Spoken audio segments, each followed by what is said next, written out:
¿Te has preguntado cómo los ciervos reemplazan sus cuernos cada año? Bueno, los científicos lo saben y lo hicieron en ratones. Encontraron un grupo particular de células encargadas de esto y las trasplantaron en ratones. Pero ¿cómo lo hicieron? Yo te explicaré. Hicieron una técnica llamada Single Cell RNA-seq en el que analizaron las células únicas de un tejido, en este caso los cuernos, para ver cómo se encontraban los genes, si estaban activos o inactivos. Esto en diferentes tiempos: antes, durante y después de la regeneración de los cuernos.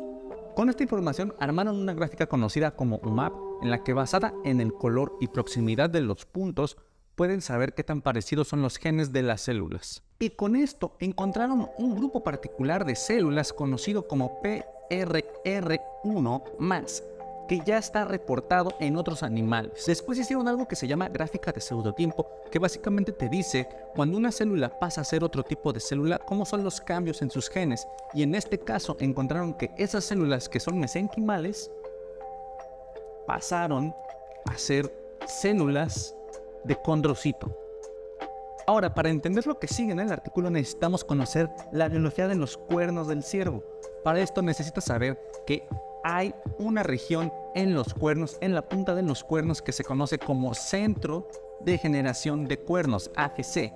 En este centro de generación de cuernos está la capa más profunda, el cartílago hipertrófico, que se compone de osteoblastos, que después pasan a convertirse en hueso esponjoso. Después se encuentra el intermediario entre el cartílago y el cartílago hipertrófico, que se llama PH cartílago, el cual está compuesto de condrocitos, teniendo en realidad una especie de mezcla del cartílago hipertrófico con osteoblastos y del cartílago con los condrocitos.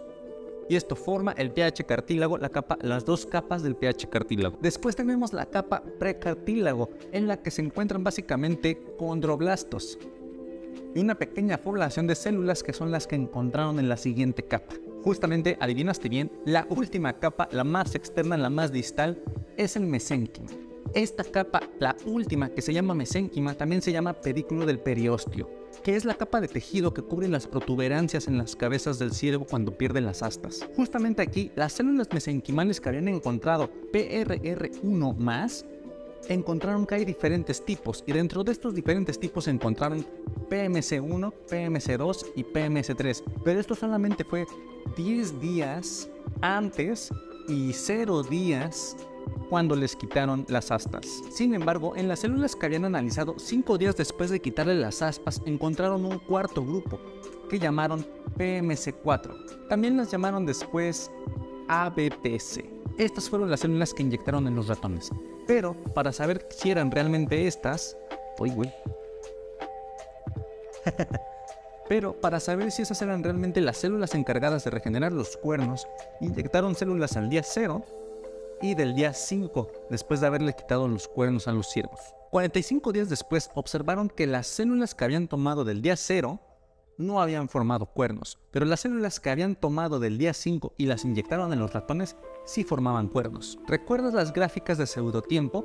Pues esas fueron las que usaron para saber de dónde vienen estas células, y encontraron que las células PMC4 de hecho tienen muchísima relación con las células PMC2 que se encontraron relacionadas con el sistema esquelético. Es decir, que las células PMC4 vienen de las células PMC2. Pero te estarás preguntando cómo supieron cuáles eran las células que tenían que inyectar en los ratones después de tener todo el tejido de los cuernos. Pues con dos marcadores que encontraron que eran altamente expresados en este tipo de células, que es CX43 y FGFR2, con una técnica que se llama citometría de flujo. Básicamente esa técnica lo que hace es identificar células que tú marcas con un marcador, por ejemplo estos, y las puedes utilizar después, que es lo que ellos hicieron.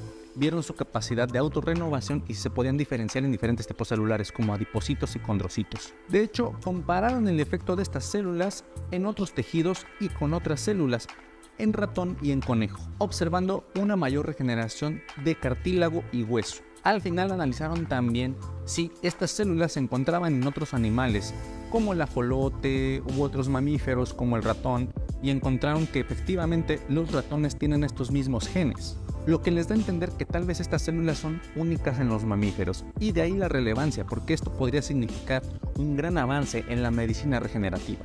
Ahora ya sabes cómo insertaron estas células y crearon ratones con cuernos, pero más que eso, ya sabes el potencial de estas células en la medicina regenerativa. Si te gustó el video, dale un like, comenta, comparte.